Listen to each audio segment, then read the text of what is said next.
क्या micro organism समझ गया क्या होता है? Yes, sir. जिसको हम लोग जो है नेक्ड आई से नहीं देख सकते हैं. The small organism that not visible by naked eyes and can be seen only the microscope. उसको हम माइक्रोब या माइक्रो ऑर्गेनिज्म भी बोलते हैं. स्टडी ऑफ माइक्रोब्स या microorganism is microbiology. The scientist who study the microorganism is known as microbiologist. Tiny organisms being as small as 10 to the power minus 6 mm size is called microorganism या microbes. Microbes were seen for the first time in 1677 with the help of simple crude types of microscope developed by the Anton van Leeuwenhoek. History of microbiology. Scientist name first you know the Robert Hooke in 1665 who observed cork cell, spermatozoa and bacteria, called them the Sir, animal quills. He used to the पहला time microscope का use करके जो है इन्होंने Kock cell को जो absorb किया Robert Hooke ने 1665 में, और उसने देखा कि जो इसमें बैक्टीरिया है और जो है इसने सेल्स को पहले ऑब्जॉर्व किया माइक्रोस्कोप के माध्यम से. उसके बाद आया लुइस पास्चर. लुइस पास्चर ने प्रूव्ड किया कि जो है fermentation is the biochemical process. कब किया ये? 1857 में. कब किया? कौन किया? Louis Pasteur. क्या कहा इन्होंने? Fermentation is biochemical process. Louis Pasteur ने कहा कब? 1857 में. फिर आया रॉबर्ट कॉच 1872 में. कौन आया? Robert Koch. He prove that mycobacterium tuberculosis is main cause of tuberculosis.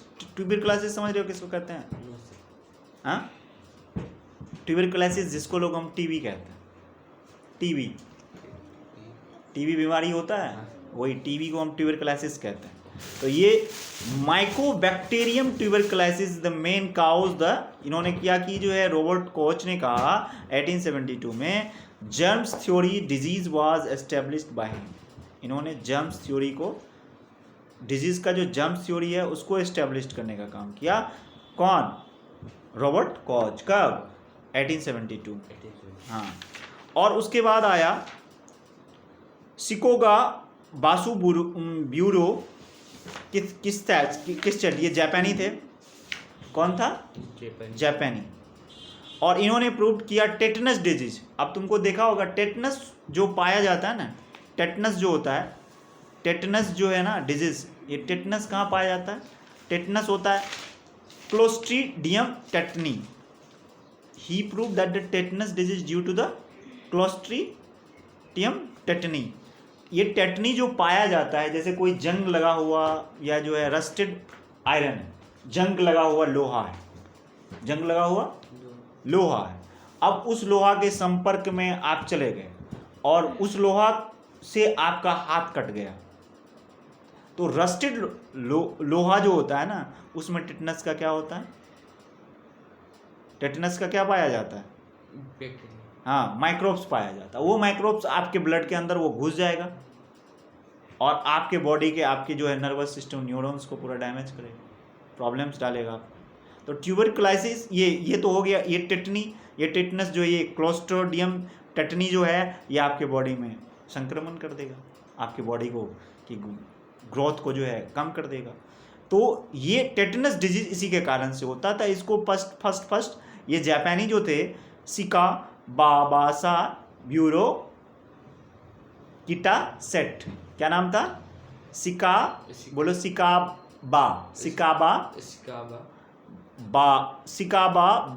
साबुरो. हाँ, किटा सेट.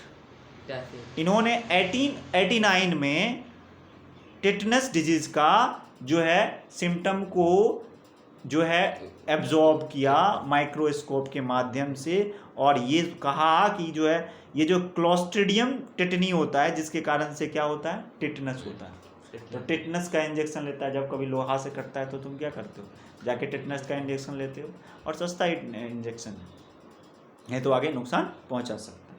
फिर आया भैया अलेक्जेंडर फ्लेमिंग, और ये 1929 में क्या किया, एक एंटीबायोटिक बनाया पेंसिलिन, जो फंगस से बनाया, और इसका नाम दिया क्या, penicillium notatum, penicillium notatum, penicillium notatum इन्होंने दिया। ये कब दिया, अलेक्जेंडर फ्लेमिंग ने 1929 में दिया। हैबिटेट ऑफ माइक्रो ऑर्गेनिज्म, अब माइक्रो ऑर्गेनिज्म का हैबिटेट क्या होता है, ये रहता कहाँ है, the place where organism are found is habitat, जिस जगह रहेगा वही उसका हैबिटेट हो गया। हैबिटेट मतलब क्या होता है, आवास, जिस स्थान पे वो रहता है, समझ रहे हो। Some microorganism depend on the other organism, parasites, parasites पढ़ा है, इंसान के पेट में भी पाया जाता है। हाँ, 3 तरह के पैरासाइट होता है, क्या क्या पढ़ा है तुम बोलो। सर इसमें 7,000 होगा ना, या 7,000, हाँ, इसका क्या निकालना है, प्लेस वैल्यू। Yes sir. हाँ तो निकाल लो, फेस वैल्यू में 7 होगा, निकालो इसका। यहाँ पे 7 लिखा हुआ था, फिर 0 आंसर। हाँ तो 0 होगा ना वहाँ से। नहीं सर, 7 माइनस पूछा है क्या sir, place value and face value निकालना है। तो right the face value and place value of the following colour digit. हाँ तो एक का होगा 7,000। नहीं सर, हमको इसका बता रहा 770030 777 किसका 777 आंसर हमें इसका माइनस किया होगा वो, 7 किया है। तुम पहले इसको बनाओ ना, तुम बनाओ पहले, कॉपी में बनाओ ना, मैं देख लेता हूँ। सर मैं तो उतार लिया उसने। हाँ तो क्या है, 2 लिखा है यहाँ पे। ये सर 7 में ही करना है। हाँ तो पहले तो फेस वैल्यू 7 है, तो 7700। हाँ सही तो है, 7,000 तो है, तो क्या गड़बड़ है। सर यहाँ पे 777 है। 777 नहीं है, वो कॉमा है बीच में रे बेवकूफ, दिमाग है कि नहीं है। एक 7 नहीं होगा, फेस वैल्यू इसका 7 नहीं होगा, वो इस फेस वैल्यू लिखा हुआ, फेस वैल्यू 7 लिखा हुआ है, और 7,000 जो है प्लेस वैल्यू लिखा हुआ है, तो अलग है क्या, दोनों तो अलग है। नौटंकी करे जा रहा है तुम, पहले पढ़ता सही से नहीं है, जो मन सो बोले जा रहा है। तो क्या कितने तरह के पैरासाइट्स बता रहे थे हम तो क्या पढ़े हो तुम, होलोजोइक। एक सर जो होस्ट बॉडी के जैसे हाँ, वार्म अगर पेट में हो जाए, हाँ हो गया। और सर जो हार्ट से एटी करता है वो प्लस फूटा हो गया। हाँ, लीचेज हो गया, हाँ लीचेज हो गया। और सर कभी कभी हार्ट फॉर्म करता है, ये करता है। हाँ सर बस ये जो है पैरासाइट्स के बारे में पढ़ चुके हैं। प्लाज्मोडियम की बात कर रहा हूँ। प्लाज्मोडियम एक माइक्रोब्स होता है, ये भी पैरासाइट्स के अंदर पाया जाए। ये ब्लड जो है, अब जैसे मलेरिया जो है, प्लाज्मोडियम के कारण से ही मलेरिया फैलता है, ये आ जाएगा बॉडी के अंदर, मलेरिया फैला देगा। प्लाज्मोडियम एक माइक्रोब्स होता है, ये भी एक पैरासाइट्स है, जो ब्लड, मेन का ब्लड में अगर एंटर हो जाएगा तो वो जो है क्या हो जाएगा, मलेरिया का शिकार हो जाएगा। Microorganism which remain associate with other organism and both of them are mutually benefited and symbiotic. Some microorganisms grow the that decay matters are known as saprophyte. पढ़ा है ना saprophyte? Saprophytes. The microbes produce vegetatively, asexually और sexually दोनों तरफ से। यानी microbes जो है प्रोड्यूस हो सकता है वेजिटेटिवली, वनस्पति के रूप में, असेक्सुअली दोनों तरह से। अब microorganism have been classified into 5 distinct group. Virus possess both living and non living characters. Virus का जो होता है 2 तरह का कैरेक्टर होता है, एक तो लिविंग, दूसरा नॉन लिविंग. तो वायरस कब लिविंग होगा? अब ये दिमाग में तुम्हारा क्वेश्चन आता होगा कि सर वायरस तो कह रहे हैं नॉन लिविंग लिविंग दोनों. जब वो कोई जगह पे है, पड़ा हुआ है किसी भी नॉन लिविंग थिंग के कांटेक्ट में, तो वो कुछ नहीं है. जैसे ही लिविंग बीइंग के कांटेक्ट में वायरस गया, वो भी क्या हो जाएगा? लिविंग हो जाएगा. तब उसकी म्यूटेशन जो है वो क्या हो जाएगा? जिस प्रकार एटॉमिक वेपन्स काम करता है उसी तरह वायरस काम करता है. ऐसा वो वो अगर से इसके कंटेक्ट में तो वो अभी नहीं ले जैसे वो अगर मेरे कंटेक्ट में है तो हाँ, कांटेक्ट में एंटर कर गया, बॉडी के कोई पार्ट में घुस गया, कहीं आ गया, बस हो गया। लिविंग बन गया। हाँ, वो लिविंग बन गया। अब वो लिविंग करेगा और तुम्हारे बॉडी के अंदर म्यूटेशन करेगा, और म्यूटेशन करके जो है एक पूरा जो है अपना जो है पूरा घर बना लेगा वो तुम्हारे। साम्राज्य बनाएगा। हाँ, और जब साम्राज्य बना लेगा तो वो साम्राज्य जो है धीरे धीरे धीरे धीरे धीरे धीरे स्टेबल करते जाएगा बॉडी, और बॉडी को खोखला कर देगा। कैंसर के जो वायरस होते हैं, जो सेल डेवलप होते हैं, तो इसे कैंसर के कई कारण से होते हैं। तो वो धीरे धीरे धीरे धीरे जो है वो घाव जल्दी सूखता नहीं होगा। हाँ, what's have you completed? Okay, yes. यहाँ से अच्छे से दिख नहीं रहा है, इधर नज़दीक लाओ। इसका से सही है। तो virus were first discovered by the Russian scientist. पहला बार जो वायरस को डिस्कवर किया रशियन साइंटिस्ट, उसका नाम था क्या? इवानोस्की। ये कब किया था? 1892 में। 1892 कहाँ के साइंटिस्ट थे? Russian scientist. इन्होंने क्या किया? इवानोस्की जो है ये 1892 में क्या किया? वायरस को फर्स्ट डिस्कवर किया। वायरस जो होता है ये नॉन सेलुलर अल्ट्रा माइक्रोस्कोपिक होता है। जो कैरेक्टर होता है, मैं कैरेक्टर की बात कर रहा हूँ वायरस की। Virus are non cellular ultra microscopic infectious होता है, इन्फेक्शन फैलाने वाला। They are parasites require host growth the multiplication. मैं देख लूंगा, ये इधर आगे पढ़ो तुम, ये लाओ देखें, और एक इधर नोटबुक लाओ और एक बनाओ तुम।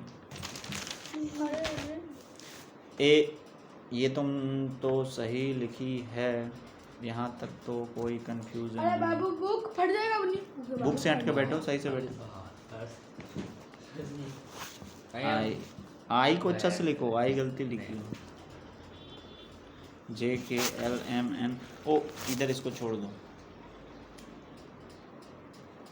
देखो इधर ये एल जो है उल्टा लिखी है, देखो ये सब उल्टा पुल्टा काम करती हो तुम ना।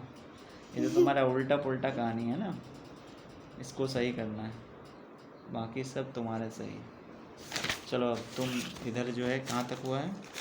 ये हो गया है तुम्हारा। हाँ सर 1 2 दे दीजिए यार। अरे तुम पहले तो इसको कर लो, फिर 1 2 लिख लेना।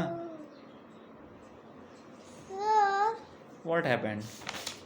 जी मैं घर जाके करूँगी, इस पे 2 दे दोगे? मैं 2 दे दूँ? नहीं उसी पेज में, इस नहीं पेज में? उसी पेज में जिसमें अभी आपने no no no no no, सुनो सुनो, पहले मेरी बात को सुन लो। अच्छा पेज में ये भी तो पेज अच्छा था, यहाँ तो से गैस देखो। में पूछा बैठ में दूसरी तो पूछा। तुम पूरा पेज को गोज के रखी हुई, तो इससे क्या है? तुमको टेबल कहाँ तक आ रहा है? टेबल कहाँ तक आ रहा है जिसको? टेबल नहीं है ये भी आता है। सर। अच्छा वो काउंटिंग कहाँ तक आ रहा है? तुम हाँ बोलो ना। हमको 9 4 से पता है, 9 4 से नहीं कीजिए। अच्छा इसको 11 20 तक 91 आ रहा है? क्या? 91 नहीं 9 20 तक आ रहा है। 11 12 13 14 11 लिखोगी, 1 लिखोगी, 21 लिखोगी, 31 लिखोगी। चलो लिख के लाना ये सारा। अरे सर मुझे यहाँ तक दे दीजिए ना। हाँ तो लिख के लाना। 41 51 61 सर उसको वो देख देख के लिख लेती है, देख देख के लिख लेती है। समझ 70 वो ऐसे आना ना 11 2 ये इस तरह आना ना 1 2 उसी को 22 हाफ देखिए, हाफ जो दिए ना उसी को ले जाओ। अरे नहीं छापेगी, ये बना लेगा। चलो तुम इस तरह करके लाना। अच्छा ठीक है मैं करके ला दूँगी। Of course you are good girl. Sir मेरी छुट्टी। छुट्टी नहीं, वो उसको बनाओ पहले, वो एक पेज बना लो।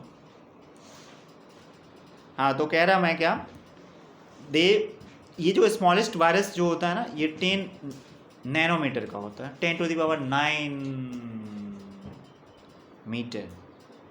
Pseudomonas is 1300 into 6 nanometer. Virus are various shapes spherical, cubical, rod shaped, helical, कई शेप का हो सकता है virus. They are the easily transmitted from one organism to another, एक ऑर्गेनिज्म से दूसरे ऑर्गेनिज्म में इजीली क्या हो जाता है, ये ट्रांसमिटेड हो जाता है। They are possess one type of nucleic acid, either DNA और आरएनए। डीएनए का फुल फॉर्म जान रहे हो, डाईऑक्सी राइबोन्यूक्लिक एसिड, और आरएनए राइबोन्यूक्लिक एसिड। बैक्टीरिया की बात कर रहा हूँ अब। बैक्टीरिया जो है इसको जो है पहले 1674 में एंटोन वैन ल्यूवेनहॉक ने ऑब्जर्व किया बैक्टीरिया को, किसकी हेल्प से, माइक्रोस्कोप के। ये नहीं ऐसा फॉर्मूला क्या देखो, डाईऑक्सी राइबोन्यूक्लिक एसिड, लो डाईऑक्सी राइबोन्यूक्लिक एसिड, और आरएनए का राइबोन्यूक्लिक एसिड।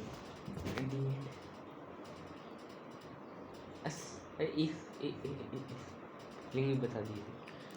डाईऑक्सी DEOXY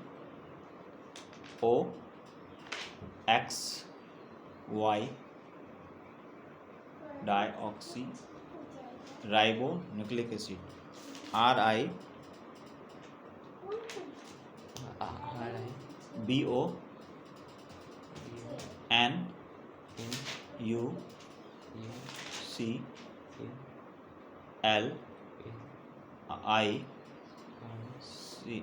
ई लगा देना यहाँ पर, EIC, L के बाद EIC, न्यूक्लिक एसिड। एसिड लगाओ, एसिड हो गया, राइबोन्यूक्लिक एसिड लिख दो, हो गया। और आरएनए राइबोन्यूक्लिक एसिड, हो गया। तुम बना रहे हो, बन रहा है ना, पीछे ऐसे काहे लटक के बैठा, सही से बैठो ना। ए किताब आपको है देख लीजिए हम कैसे लिखते तुम, you are good girl.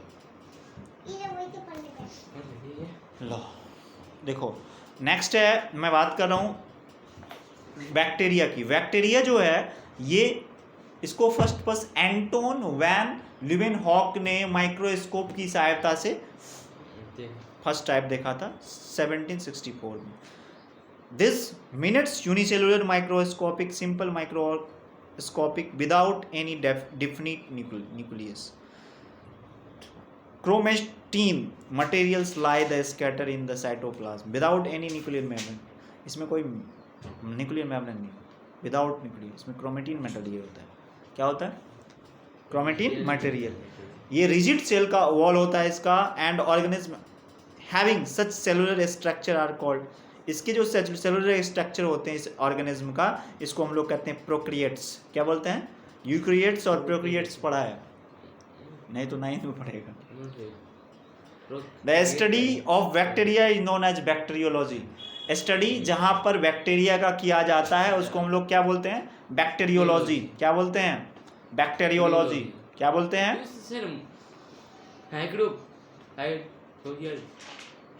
Microbiology, biology, micro, जिसमें माइक्रो ऑर्गेनिज्म का अध्ययन किया जाता है। अच्छा सर, एक माइक्रोब्स का, एक माइक्रोब्स में सिर्फ जो है आपका जो है बैक्टीरिया ही नहीं आ गया, सब आ गया, माइक्रो में सब कुछ आ गया, सब कुछ हाँ, पूरा माइक्रोब्स की। हाँ हाँ, जैसे इसमें जो वायरस अलग पढ़ रहे हैं आप, हाँ, वायरोलॉजी अलग हो गया। वायरोलॉजी का जो वायरस के बारे में जो पढ़ेगा वो वायरोलॉजी पढ़ेगा, समझा?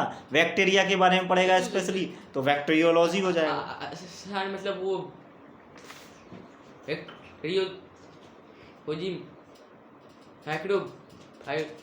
खोजी का सर एक ब्रांच है।